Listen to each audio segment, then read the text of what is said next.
Сая төрийн сангийн мэрэгжилтний одоо хийсэн тайлбар дээр та хариултахгүй юу? За тэгэхээр ийм байгаа юм.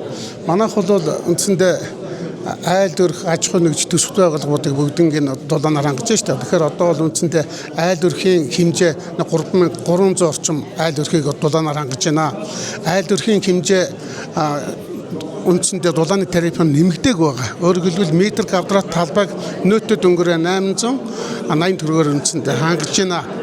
За гэтэл төсөвт байгууллагын тариф бол энээс 10 дахин баг 11-2 дахин өндөр болцсон байгаа. Тэгээ энэ яагаад ийм байд юм бэ гэхээр яг айл дөрхийн манайх 1 кВт дулааныг 76 төгрөгөөр үйлдвэрлэж байгаа 1 кВт тийм шүү. Тэгээд айл дөрх төгтөө үндсэндээ 24 төгрөгөөр 25 төгрөгөөр өгч байна. Тэгвэл өөрийнхөө үйлдвэрлэж байгаа үнээс 3 дахин бага үнээр өгч байгаа байхгүй юу? Тэгэхээр тэрний зөрөөг бол үндсэндээ эрчим хүчний зохицуул хороо бол төсөвт байгууллагын тарифыг нэмэгдүүлэх замаар үндсэндээ шийдэж байгаа ийм л асуудал байна. Эрчим хүчний яамнаас бол чиглэл өгөхдөө 5 сард гэж чиглэл өгсөн байсан гэсэн. Гэтэл одоо манай аймгийн өөрөөр хэлбэл таны толгойлж байгаа одоо дулааны станц бол 5 сараас өмнө одоо үнэ тарифаа нэмэгдүүлэх одоо чиглэлээ яамд хөрвүүлээд тэгээд батлуулсан гэж. Тэгэхээр аймаг орон нутагт хор хөнөөлтөл юм шиг санагдаад байгаа яг энэ дээр. Ер нь яг хөө оны эхэнд өгдөм бид нар тарифын саналыг тэгээд тэд нар бол үндсэндээ хэрэгжүүлэх нь тогтоол дээр айл дөрх аж ахуй нэгжийн тарифыг 5 сарын 15-наас нэмэгдүүлнэ шүү. Төсөвт байгууллагын тарифыг 2 сарын 27-наас нэмэгдүүлж гэсэн ийм л тогтоолын төсөл гарцсан байгаа байхгүй юу.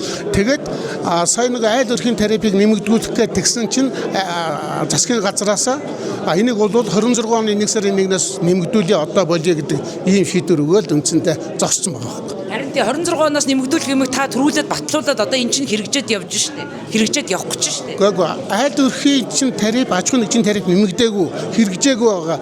26 оны нэмэгдээгүй 26 оны 1 сарын 1-ээс нэмэгдэнэ. Энэ дээр бол баталгаатай байна. Энэ тэндээс очиод асуугаад давлаад үзээрэй. Энэ тариф нь нэмэгдээгүй байгаа. За нөгөө талын нэг асуудал байна бас. За дулааны станцын яндангийн шүүлтүрийн асуудал бас олон жил одоо хөөр хортдог хаялаа. Одоо танаа дулааны станцтай ойролт байгаа айлууд одоо ерөөсөө гэр орондоо цэвэр цэмцгэр байх боломжоор алдлаа. Мөн эрүүл мэндээр хохирч байна гэсэн асуудал яригдж байгаа. Энэ жилийн тухайд яг энэ байдал давтагдах уу эсвэл бол нөгөө дулааныхаа яндангийн шүүлтүрийг та нараа илүү боловсронгуй шин технологиг нэвтрүүлж байгаа юу? Яндангийн шүүлтүр уут фильтрийг уг нь байгаль орчны яам үндэсний утааг уруулах үндэсний төвөөс тавьж өгсөн юм байна. Гэхдээ тавихтаа технологи алдаа гаргасан. Өөрөөр хэлбэл энэ ууд чи хоёр үндсэндээ шаталтай байгаа хэрэгтэй байхгүй. Манай батарей циклон гэдэг том одоо үндсний тортыг шүүдэг шүүлтүр байна. Тэрний цаана тавих хэрэгтэй. Тэр нь бол нийт тортгийн 60% шүүждэг. Тэрнээс цаашаа гарсан ахаад 40% тэр ууд фильтр гэдгээр шүүх хэрэгтэй байхгүй юу? Гэтэл ууд одоо батарей циклоныг авч хаад оронд нь тэрийг тавьчихаар ууд фильтрийг тавьчихаар бөглөрөөд ямар ч боломжгүй болоод үндсэндээ тэрийг бол өөр байгууллага руу шилжүүлсэн байна. Энэ жил яах вэ? Энэ жил бол хуучин батарей циклоноор л бид нар явна гэсэн. Хөө хаяна гэсэн.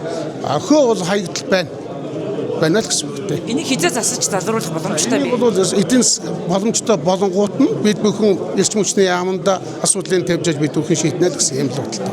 Танаа станцаас гарч байгаа хөө тортогноос салахад хичнээн төгрөг шаардлагатай байна. За одоо бол ямар ч байсан шин зуух бас ашиглалтанд орохоор байгаа 8 сарын 1-ээс. Гэтэл шин зуух нь бас санхүүгийн боломж муутай учраас бас уут фильтр байхгүй. Бас л батарей циклонтой тавьдсан байгаа. Тэгээд өөрөөр санхүү мөнгөний боломж муутай байгаа учраас асуудлыг шийддэг. Энэ 400-ны асуудлыг шийдэхэд дөрөв 2 тэрбум төгрөгийн асуудал хэрэгтэй л байна. Та сая иргэдийн уралдаар асуудлыг орууллаа. Халуун усаар хэрэглэгчдийг хангадаг 6 сард тийм ээ. Тэгэхээр энэ жилийн хувьд бас энэ дээр 200 гаруй төгрөгийг аймаг орон нутгаас шийдээд өгчих юм бол манайх одоо халуун усаар хангах боломжтой гэсэн утгатай зүйлийг хэллээ шүү. Яг бэлтгэл бэлэн байсан уу? Манайх бол Тэзбах хөрөнгө оруулалтаар 10 ажил зохион байгуулалт үндсэндээ 70% байна. Урсгал засварын ажил үндсэндээ нэг 80%-тай. Бид бүхэн бол үндсэндээ хөрөнгө мөнгөний шийдэгдвэл 8 сарын 1-ээс хэрэглээний хаалгаас өгөх боломжтой байна. За баярлалаа.